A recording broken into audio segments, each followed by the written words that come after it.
Iya. Kenapa tadi dikatakan kalau kita sebagai pelayan anak-anak, kita harus belajar seperti anak-anak? Karena di mata Tuhan anak-anak itu sebenarnya contoh bagi orang dewasa yang belum bisa jadi teladan. Ya kan? Makanya tema kita dalam seminar dan pelatihan guru sekolah minggu ini adalah menjadi teladan. Saya ulangi lagi, kenapa kok kita pelayan anak-anak dituntut kita harus seperti anak-anak? Karena yang pertama, bahwa anak-anak itu sesuatu yang memang dikatakan Tuhan baik untuk dicontoh, apalagi kalau belum orang tua bisa jadi teladan, maka orang tua atau orang dewasa harus belajar seperti anak-anak. Ya, besok dalam seminar kita akan banyak hal, baik belajar firman, baik juga ada semacam pelatihan-pelatihan bagaimana kita melayani anak-anak, masuk dalam dunia anak-anak untuk mempengaruhi anak-anak ini ya. Dan tentu seharusnya orang-orang dewasa, guru-guru sekolah minggu, para mentor sekolah minggu harus memang mereka minimal memiliki sifat anak-anak dalam hal yang dimaksud oleh firman ya. Matius 19 ayat 14. Nah begini kita harus melayani anak-anak, langsung Yesus memberi contoh. Jadi tidak cukup hanya teori, Yesus langsung memberi contoh. Matius 19 ayat 14. Tetapi Yesus berkata, biarkanlah anak-anak itu, janganlah menghalang-halangi mereka datang kepadaku. Sebab orang-orang yang seperti itulah yang empunya kerajaan surga. Sebab orang-orang seperti itulah, yaitu anak-anak kecil yang kita sebut sekolah minggu. Sebab seperti mereka lah anak-anak kecil yang kita sebut sekolah minggu, itulah yang empunya kerajaan Allah. Sebab orang seperti itulah yang empunya apa? Kerajaan surga. Jadi biarkan anak-anak itu datang padaku, janganlah menghalang-halangi mereka. Berarti dilihat Tuhan banyak yang menghalang-halangi mereka. Besok akan kita pelajari, ya, banyak yang menghalang-halangi mereka sehingga Yesus berkata, biarkanlah anak-anak itu, jangan menghalang-halangi mereka. Bahkan murid-murid pun mau menghalang-halangi anak-anak kecil ketika Yesus dalam perjalanan bersama murid, banyak orang datang mengerumuni Yesus. Lalu anak-anak pun ikut, lalu murid-murid dan orang tua, padahal Yesus memperhatikan, lalu berkata, jangan halang-halangi anak-anak itu datang padaku. Sebab orang yang seperti itulah yang punya kerajaan surga. Haleluya. Ya, jadi banyak yang menghalang-halangi anak-anak datang pada Tuhan. Ya, maka Tuhan bilang, jangan.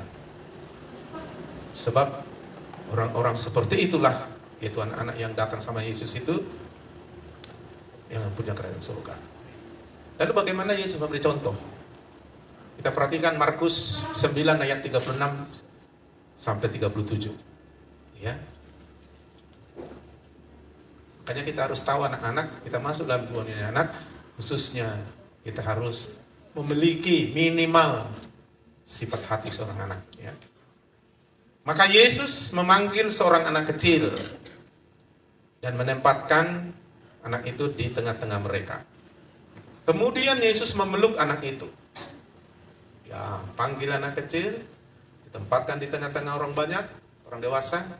Lalu Yesus memeluk anak itu dan berkata kepada mereka, kepada banyak orang yang sekitar Yesus saat itu. Barang siapa menyambut seorang anak seperti ini dalam namaku, ia menyambut aku. Dan barang siapa menyambut aku, bukan aku yang disambutnya, tetapi dia yang mengutus aku, yaitu Allah. Jadi Yesus memberi tempat. Lalu Yesus memeluknya. Nah, kata memeluknya itu ada kata sambutan yang khusus. Ya kan? Kalau kita misalnya jumpa dengan orang yang kita kasihi, orang yang kita ingini, orang yang kita sayangi, waduh senang kita lalu kita peluk gitu ya. Nah, Yesus memperlakukan anak kecil seperti itu, baik dalam tindakan maupun hati dan perlakuan. Banyak orang-orang membuat pelayanan anak-anak kecil itu adalah pelayanan kelas 3. Pelayanan kelas 1 adalah orang-orang dewasa, adalah anak kecil, orang muda. Pelayanan kelas 2, anak kecil, pelayanan terakhir lebar. Kayaknya banyak orang tua nggak pala peduli dengan anak-anaknya itu pergi guru sekolah untuk sekolah minggu gitu. Ya kan? Apalagi anaknya agak manja.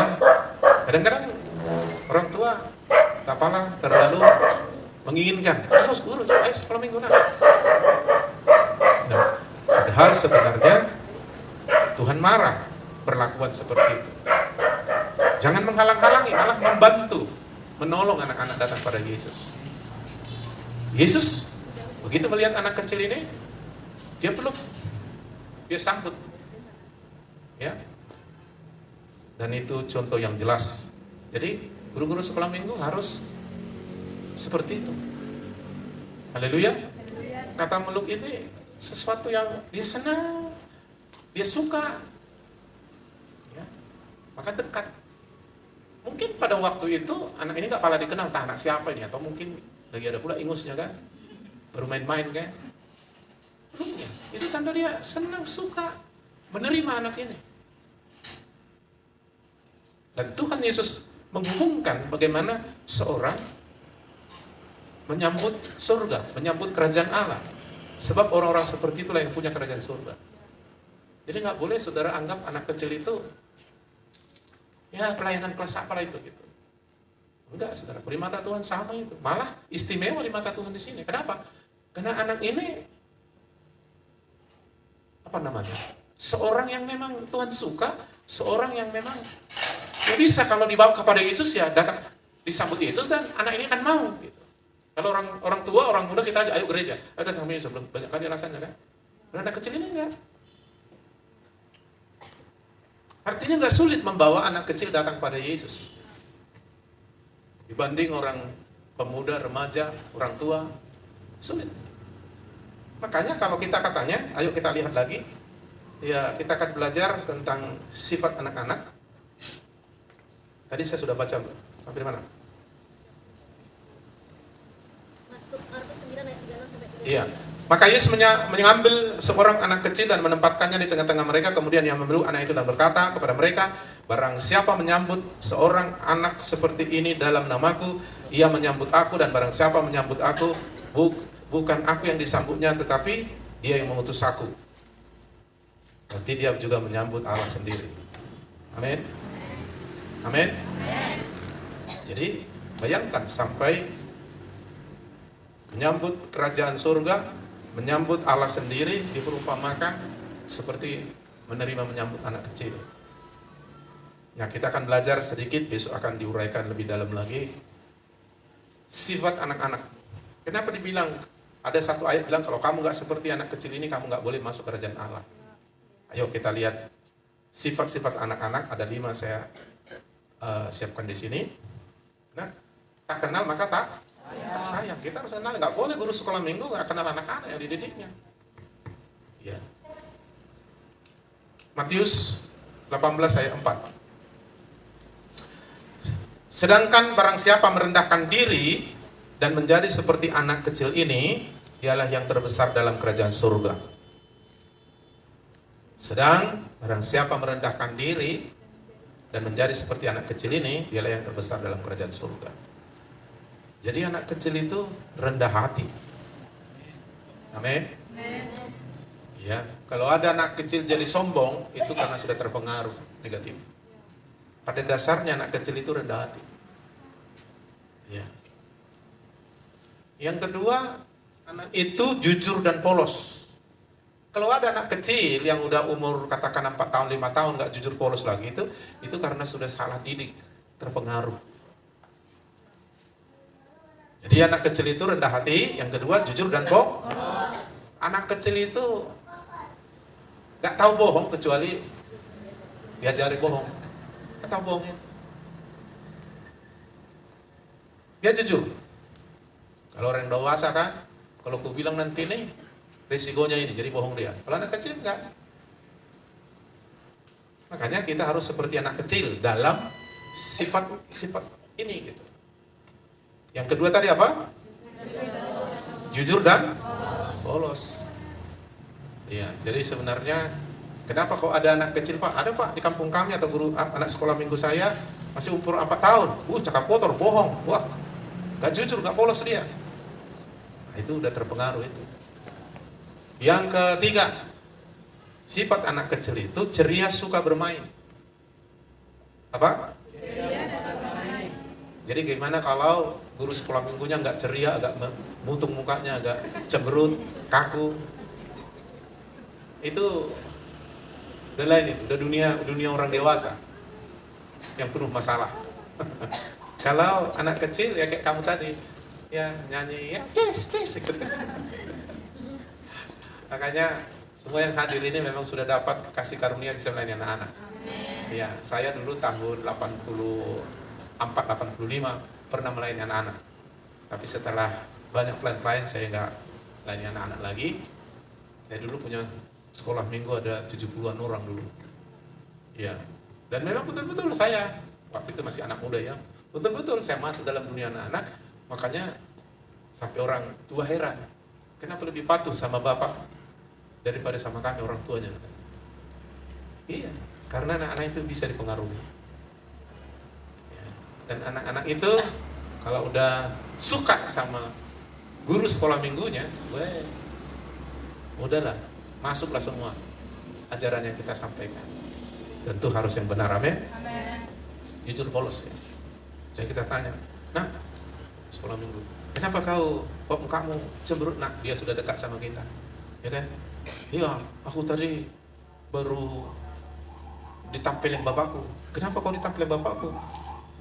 Gara-gara aku bilang begini, Pak, janganlah pukuli mama itu. Aku langsung tampilin aku karena aku lihat dipukuli mama. Dia nggak ada sifat-sifat rahasia, kalau ditanya jujur aja dia. Ya kan? Ya jadi gampang. Makanya beberapa para mentor di sini cerita sama saya tentang anak-anak. Jadi sebenarnya mentor anak-anak yang dekat dengan anak-anak tahu semua apa situasi di keluarga mereka. Lalu si para mentor ini atau pembimbing anak-anak ini untuk bisa mengkondisikan anak ini bagaimana dia tidak terlalu pengaruh dengan situasi. Kadang-kadang situasi rumah tangga Kristen yang belum dipulihkan itu kacau balau itu. Jadi begitu masuk ke ruang sekolah minggu, nampak itu. Nah kalau guru sekolah minggu nggak mengerti situasi dia dan yang dialaminya di rumah atau di sekolah, maka dia sulit nanti kita kasih. Tapi begitu dia bisa kita kasih pengertian yang positif, lalu dia bisa ceria, bisa sukacita, ya, bisa dia akhirnya membaur dengan yang lain. Jadi kalau ada anak-anak, kenapa dia pendiam? Diajak main-main nggak mau, dipaksa makin nangis. Itu ada sebabnya itu. Nah, mereka itu akan dekat dengan orang-orang yang memang bisa berkomunikasi dengan mereka. Ya, jadi waktu para mentor guru sekolah minggu itu, akhirnya saya kebaca orang-orang tua. Oh, gitu juga. Anak ini nggak tahu. Dan tentu tujuannya guru sekolah minggu itu supaya menyembuhkan anak ini jangan terpengaruh dengan situasi negatif orang tuanya itu. Ya, akhirnya dikasih, nggak boleh, kau harus doakan papa mamamu. Karena ya dia sayang sebenarnya samamu, tapi dia belum kenal Tuhan. Kau harus doakan, kau nggak boleh ini diajari. Akhirnya anak-anak ini jadi pendoa yang hebat. Jadi waktu saya di kisaran dulu melayani anak-anak, sampai akhirnya orang tua bertobat gara-gara anak-anak ini. Saya pancing bikin seminar, bukan seminar, Natal anak-anak.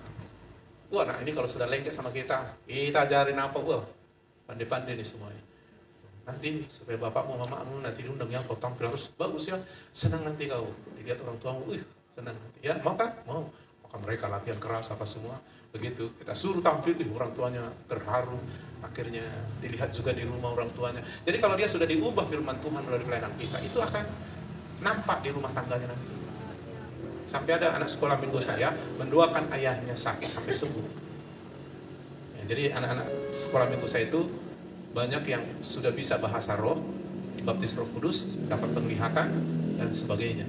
Bahkan saya cari mendoakan orang-orang sakit. Jadi sampai akhirnya kita membuka gereja melalui anak-anak kecil ini. Orang tuanya di belakang. Iya, karena orang tua senang kali lah kalau anaknya sampai bisa mendoakan bisa sembuh, waduh, terharu kan. Dan dia mungkin jarang gereja dan sebagainya. Dilihat anak kecil ini, itu asli itu nggak dibuat-buat. Nah, jadi maka luar biasa pelayanan anak-anak ini. Sampai Yesus sebut menyambut anak-anak. Seperti itulah kamu menyambut kerajaan surga katanya. Amin. Maksudnya rendah hati, jujur ceria, suka bermain. Ya, dunia anak-anak dunia main-main, tapi main-mainnya itu kita arahkan kepada hal yang positif seperti yang tadi nyanyi. Ya gini gitu. Jadi bukan versi main-main kayak orang-orang dunia kan. Ada pelajaran, ada yang ditanamkan dalam bermain itu ya. Karena anak-anak belajarnya bermain, gitu. Banyak kan bermain. Gak boleh. Duduk semua, dia tangan. 5 menit dia tahan itu. Dengar khotbah ini. Aduh, sampai nggak bisa. Ya, jadi saya pikir sudah tahu lah guru-guru sekolah minggu, tapi nanti akan belajar lebih dalam lagi. Yang keempat, suci dan tulus. Apa? Suci dan tulus. Suci tulus ya. Ya. Jadi kalau dia nggak ada gini, di mulutnya iya, di hatinya tidak, nggak ada sebenarnya. Kecuali kalau ada anak-anak yang tidak bisa gitu, sudah terpengaruh. Aslinya dia suci dan tulus. Yang kelima, anak kecil itu tidak pendendam, tidak sakit hati. Makanya anak-anak main-main di luar, pokoknya kawannya nakal, disorongkan dia, pak, jatuh, kena batu, pecah bibirnya, dia nangis, mengadu sama mamanya. Kenapa kau nak? Disorong si buri aku, jatuh aku, oh, nangis. Itulah udah aku bilang, jangan main-main kau sama dia. Wah, katanya kan, sekali lagi harus lihat kau main-main sama dia. Udah ngajarin dendam ini kan. Ya. Nanti sekitar setengah jam lagi, udah nggak sakit lagi dia. Pergi lagi dia main-main dia sama yang menjatuhkan itu lagi. Orang tuanya kumat. Main-main lagi tahu. Anak kecil itu nggak ada dendamnya, itu nggak ada sakit hatinya. Hanya dia tahu ini dulu yang menyorong aku, tapi nggak ada sakit hati dia. Coba bayangkan sekolah guru sekolah minggunya yang ngajari dia sakit hati. Makanya Anda harus masuk di dunia anak-anak, mengenal mereka, dan Anda harus seperti anak-anak kecil, rendah hati, jujur polos, ceria, suka bermain, tulus dan suci dan tidak sakit hati atau tidak pendendam. Ini nggak boleh guru sekolah minggu pendendam. Transfer roh nanti. Karena waktu kita membimbing mereka, bukan hanya istilahnya firman yang kita sampaikan yang diterimanya, spirit kita transfer roh. Karena ini mempengaruhi. Amin. Makanya kita harus seperti anak kecil. Yaitu apa tadi? Pertama tadi? Rendah hati. Kedua? Tiga? Keempat? Kelima?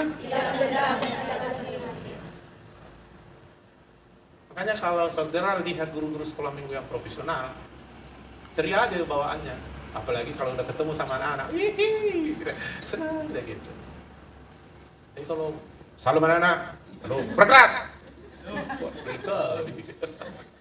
Gak suka dia itu. Gak suka dia berarti kita gak masuk ke dalam hidup mereka. Ya, justru kita harus mentransfer sesuatu dari hidup kita. Transfer roh, bilang. Hati-hati. Ya, anak-anak ini besok akan saya jelaskan dipengaruhi oleh 3 hal. Oleh orang tuanya, oleh lingkungannya, mungkin di sekolah atau tempat main-main di kampungnya, dan oleh guru sekolah minggu. Dan pengaruh ini 78% terhadap anak kecil. Makanya kalau sempat pengaruh negatif kepada anak ini, hancur anak ini. Nah, itu sebabnya hari ini kamu sudah datang sini, ayo belajar. Mungkin seperti dikatakan oleh Kak Katrin tadi, walaupun Anda orang tua, saudara harus belajar seperti anak-anak. Amin. Boleh belajar. Apa yang kita pelajari? Anak-anak ada tadi 5 sifat. Kita harus miliki itu. Baru kita kena anak-anak, kita transfer sesuatu ke dalam hidupnya. Amin. Mari kita berdoa.